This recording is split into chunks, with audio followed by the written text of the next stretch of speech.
and welcome to Tween Bake Off Savory. This is my sometimes helper, sometimes mischief maker, William. That's my son. Can you say hi? Oh, thank you very much. If he comes in and out, that's just part and parcel. So welcome to Tween Bake Off Savory. We are going to learn how to make white bread. Now I know white bread on the surface does not seem as exciting as cookies or banana bread or cupcakes, but we all tend to use white bread in every day of our life. But it would be nice to have your own white bread. Personally, I love homemade bread with a little bit of butter and a little bit of jam. So good. All right, so as always, we begin with what you are provided. You will have a half a cup of white sugar, 2 packets of yeast. This is active dry yeast, okay? You want to make sure it's active dry yeast. You will have 1.5 teaspoons of salt. It's hard to get it on the, it's hard to get it. There we go, haha. All right, half a cup of vegetable oil. Hi, William, thank you for your participation. And 6 cups of flour.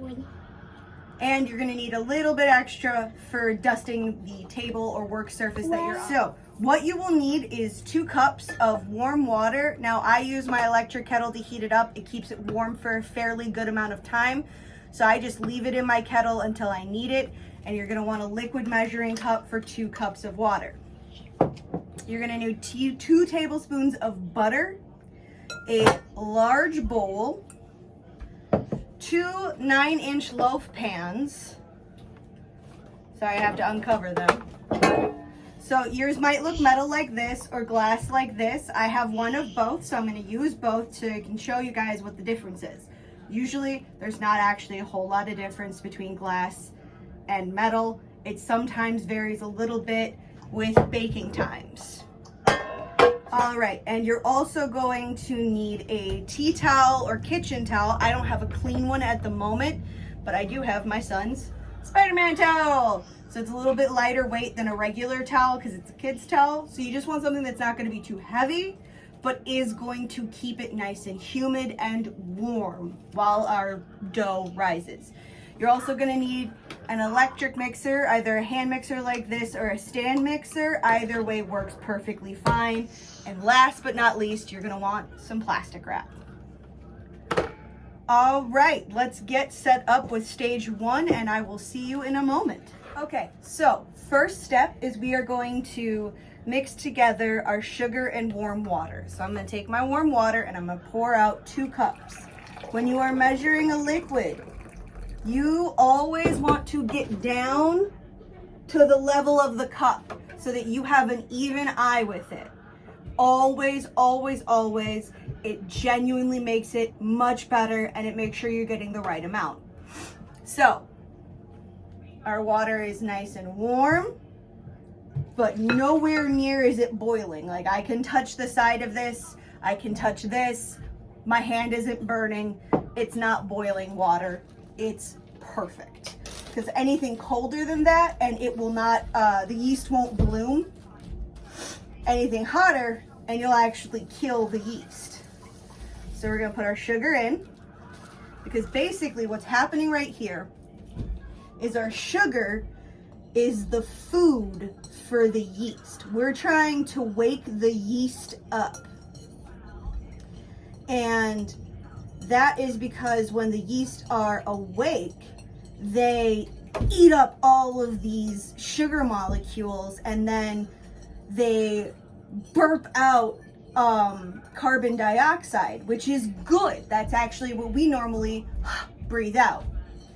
But when yeast does it, it makes it bubble and it makes it rise. And that's how we get our dough to rise. So once you have a clear bowl of what looks like water, because your sugar is all blended in, you're going to empty in your yeast and you're just going to sprinkle it over the top and then leave it alone for 10 to 15 minutes until you come back and it's foamy and bubbly, okay? So you're going to want to use scissors cut off the top of your yeast packet. You're going to use both yeast packets. So you're just going to gently sprinkle it over the top. And you can actually, as soon as you start spreading the yeast, oh, it smells like bread already. The smell of yeast is sorry about that. The smell of yeast is really just the smell of bread. All right. And we sprinkle over the other packet. And we're just gonna leave this alone for the next 10 to 15 minutes. So set a timer on your phone, more than likely. And you're just gonna walk away and let this do its stuff. And then we'll be back here in 10 to 15 minutes. All right? All right, we are back. And this is beautiful. I'm gonna try and bring this close to you. So you see how it looks like it's got a big bunch of foam on top? That is 100% what we are looking for. That means our yeast is very happy and it was hungry. So now it's all bubbling and beautiful. Oh, this is gonna make such good bread. This is literally what we're looking for. So genuinely, if you have an electric kettle or a tea kettle or something like that at home, heat it up and then let it cool down for easily 20 minutes. And you should have just about the right temperature of water. It is phenomenal. Okay, so now we get to the fun part where we're gonna start adding more and more stuff in here, and it's gonna get loud because my hand mixer is not exactly the most quiet of utensils. All right, let me clear up some space and we'll get going. All right, so we're gonna stir in our salt, our vegetable oil, and half of the flour. So 6 cups, half that is 3 cups of flour, all right? All right, so I'm gonna start by adding in our salt. All right, beautiful. Our vegetable oil.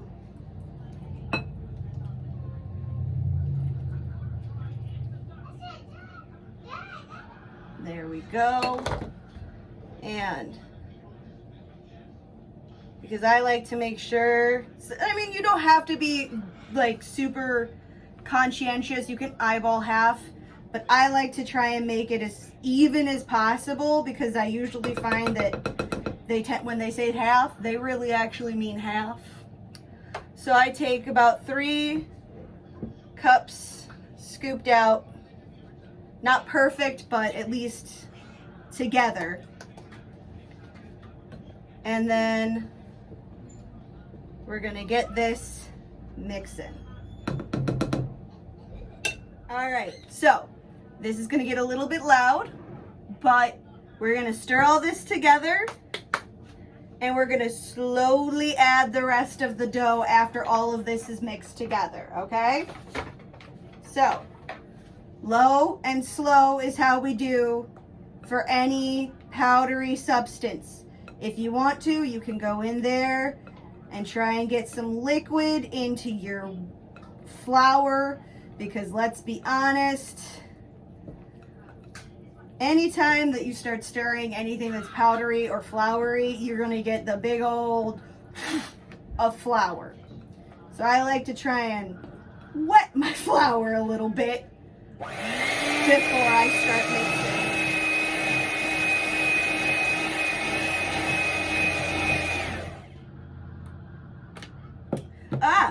And make sure that your stuff stays plugged in. Otherwise, you are SOL. There we go.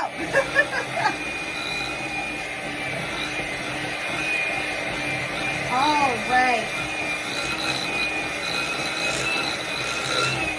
Always remember to get on the sides of the bowl. You're pushing stuff up, you want to push it back down. Woo!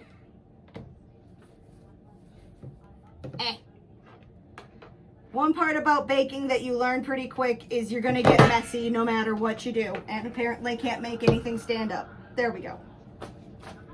So don't wear anything that's too precious.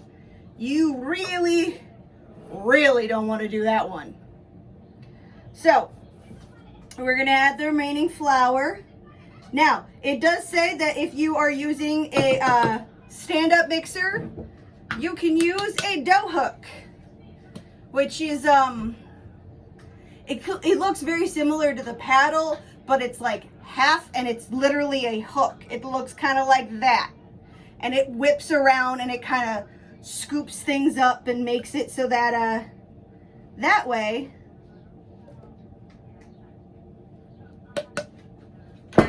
it all gets mixed in together. I'm not using a dough hook, I'm just using some beaters, and we'll see what happens. All right, low and slow.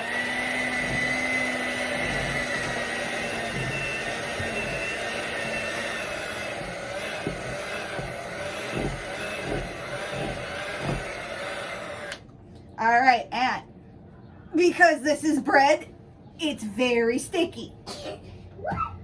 So it went right up onto there, and you just slide it down right off and try and get it back into the bowl, okay? Go into the stuff. Try and get it off of the top, but it's gonna keep doing this because you're, yep. Okay, so welcome to the fun of bread making that most people find aggravating. It's trying to get all of the flour mixed in without killing anything or yourself. But that is okay. Honestly, this is fine. Because we get the rest of the flour in there and we try and see if we can get this. Nope, it's just going to keep climbing. Okay, so when it will not stop climbing, we're going to get in there with our hands and we're going to mix this up. So yes, you're going to get dirty, you're going to get messy, but that is honestly half the fun of baking. The other half is getting to eat what you make. So I'm just going to go in there with my hand and just start grabbing and moving the flour into the mix. Yeah.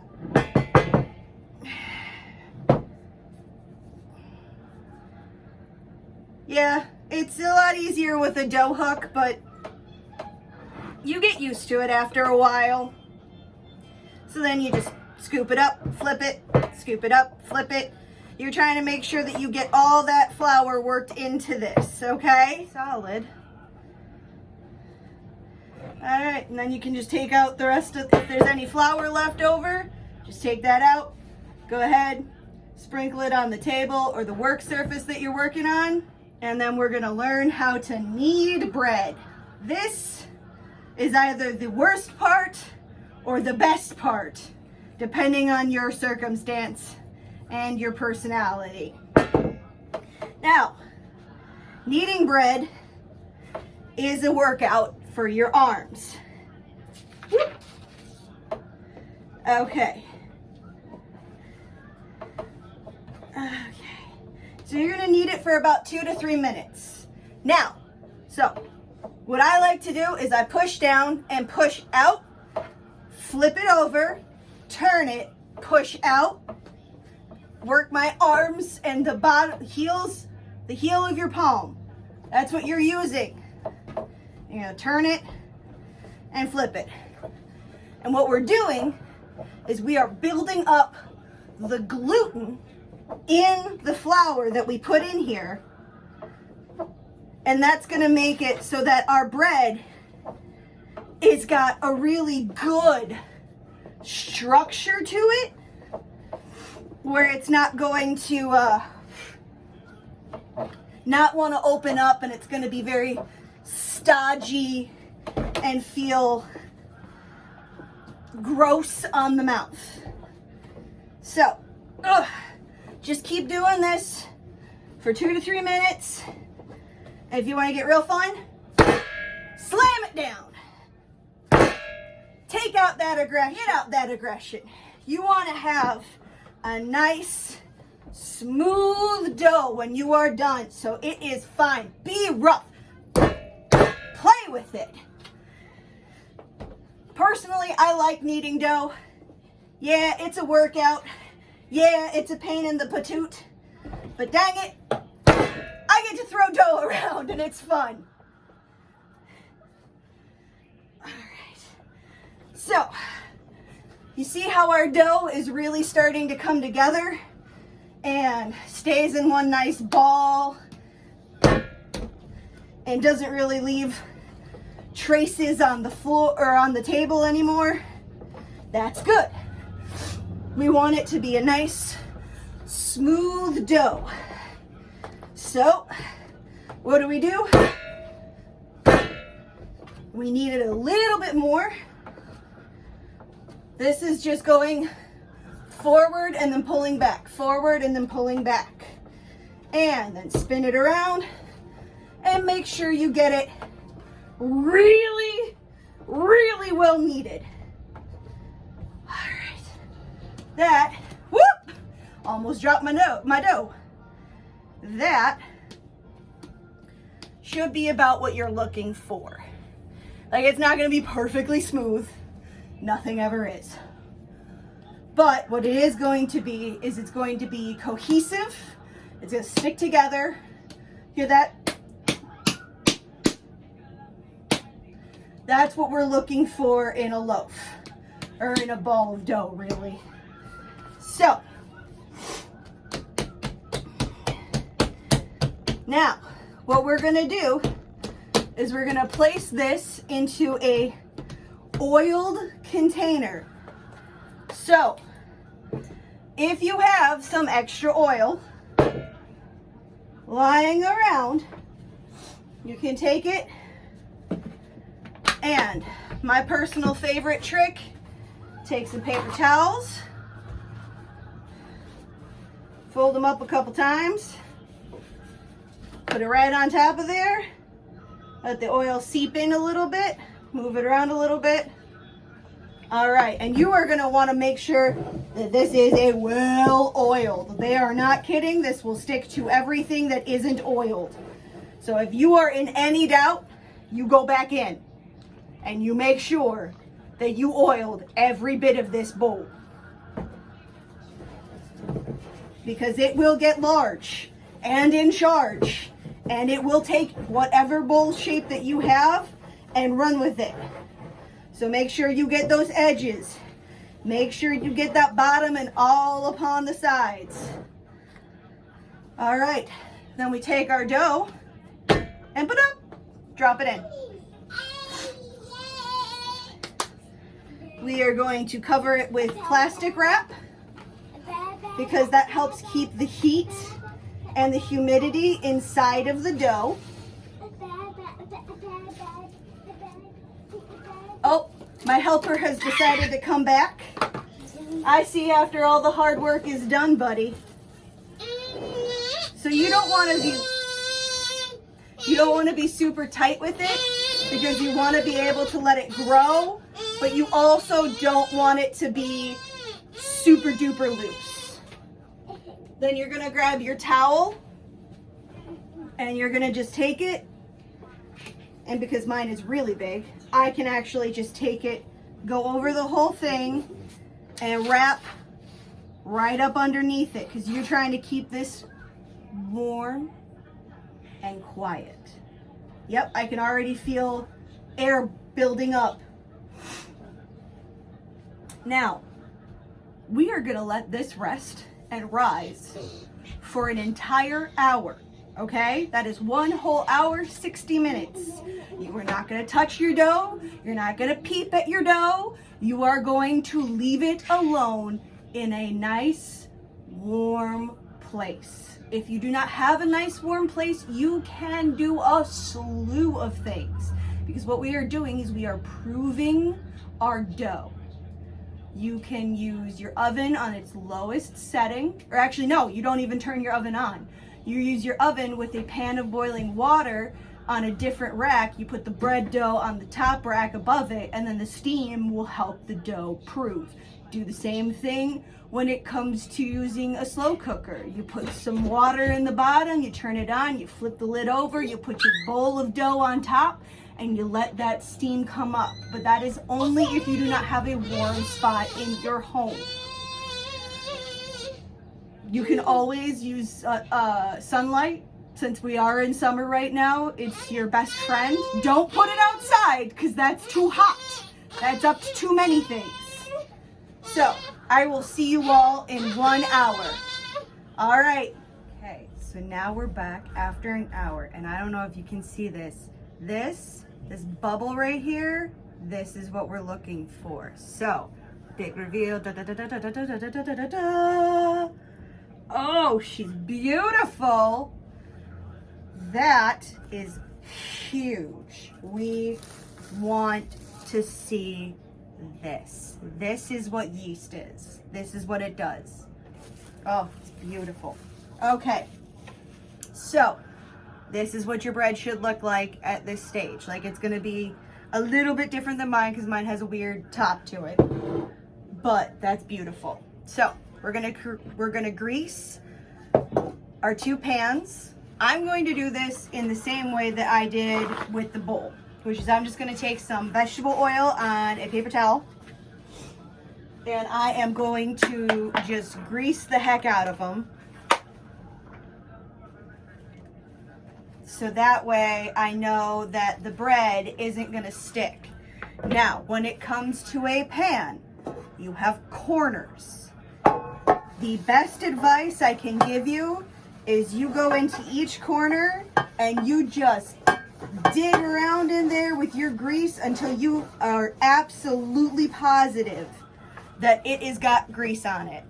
It has got oil, or some people use Crisco, some people use butter and flour, which if you're gonna do that, you just would use a stick of butter and literally just wipe it all around your pan, much like I'm doing with the oil. And you will make sure that you then coat it in flour. You tap it all around the sides and the edges to make sure that it gets all nicely coated and very evenly coated. And then you dump the flour out. I'm just going to use some vegetable oil because I am actually fine without having to flour my pans. I'm comfortable with that because I personally don't like it when bread gets a little too floury. I prefer it like this. So I'm just going to get in there. Like I said, make sure your corners are greased, your edges of your pan. Every little bit of that section should be shiny with grease, oil, what have you. All right, so now that my pans have been greased, we are gonna take a little bit of flour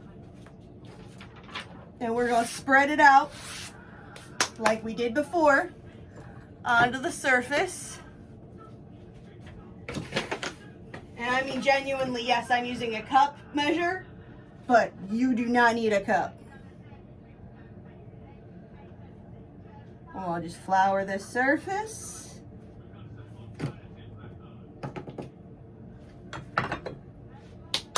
All right, and then we are going to do one of my absolute favorite things with dough. You punch it down, and by that I mean you literally punch it down, okay? It helps deflate it, and it helps it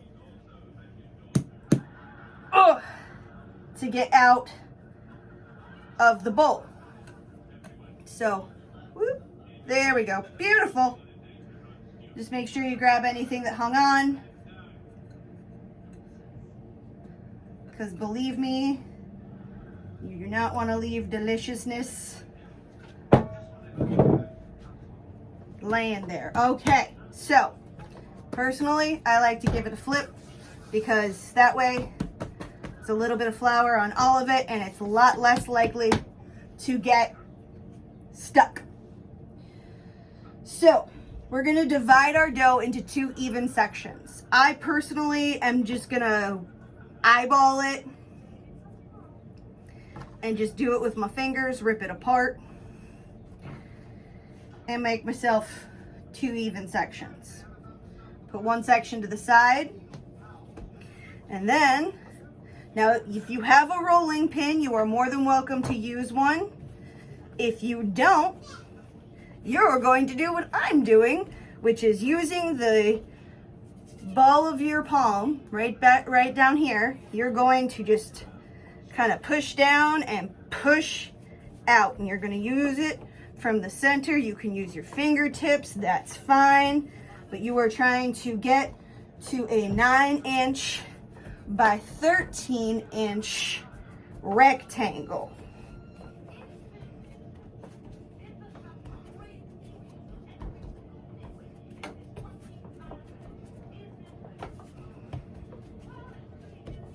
It's a little bit bigger and wider than, say, piece of paper.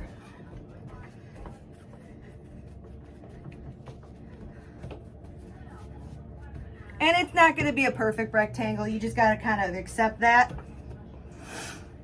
All right, so going from the short side, not the long side, we're going from the short side.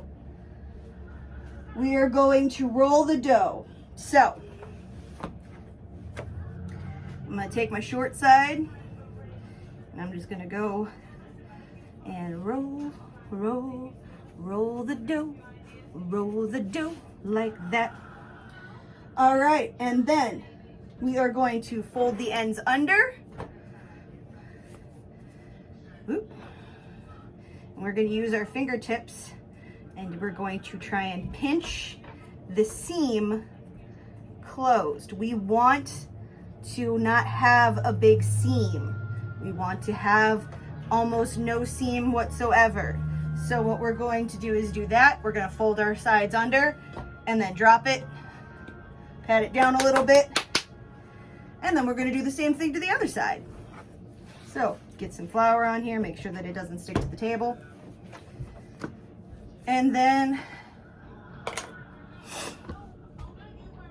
well, the mischief maker came in and he lived up to his name. Not only did we stop recording, we couldn't record some more stuff for a little bit, so that was fun. But luckily I got one loaf recorded. The other loaf is going to go into your pan. And you're going to cover these with plastic wrap individually. You're going to cover these with plastic wrap. And if you want to, you're more than welcome to put the towel back on. It just keeps it nice and warm for the bread. You're going to leave this for 45 minutes. All right, that is 45 minutes. And we'll hopefully have them doubled in size. And I will see you in 45 minutes. All right, so now we're back again. And dun, dun, dun, dun, dun, dun, dun. Beautiful, beautiful risen loaves. That's what we're looking for. All right, so you're going to preheat your oven to 350 degrees, and you're going to place these into the oven, and you're going to bake them for 30 to 35 minutes. Oh, hi, mischief maker. So you really want to see a golden, deep brown on your loaves when they're cooking. That's really how you'll know that they're done.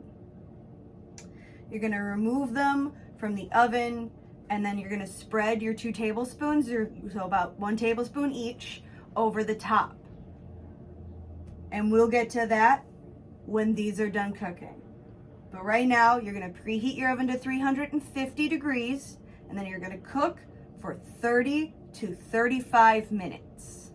And when these are done, I will see you again, and we will have some delicious fresh bread.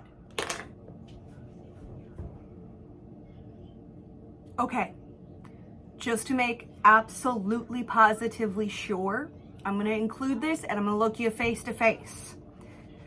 Take the plastic wrap off before it goes in the oven. I know I didn't say that, and I didn't put it in the instructions, so I am hedging my bets and making sure that you guys know to take the plastic wrap off of your loaf before it goes in the oven. We do not want that plastic in there. That is gonna make it gross, and it'll melt, and it'll just be bad for everybody. So we take the plastic wrap off of the loaves before they go into the oven.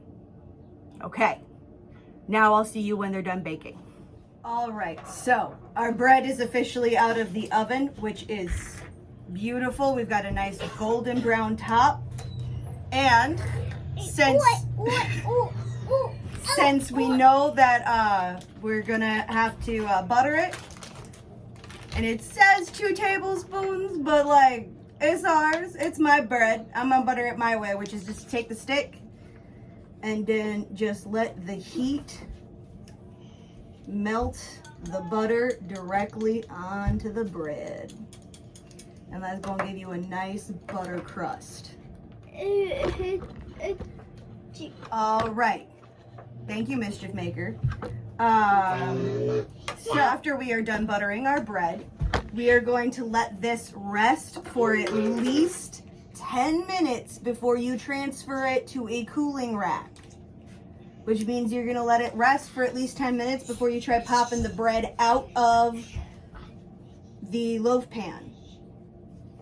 All right, so buttering our bread, and then 10 minutes, and then what we can do is you can store your bread well wrapped for up to 4 days, or freeze it indefinitely, which means you could freeze it for as long as you got a freezer and electricity.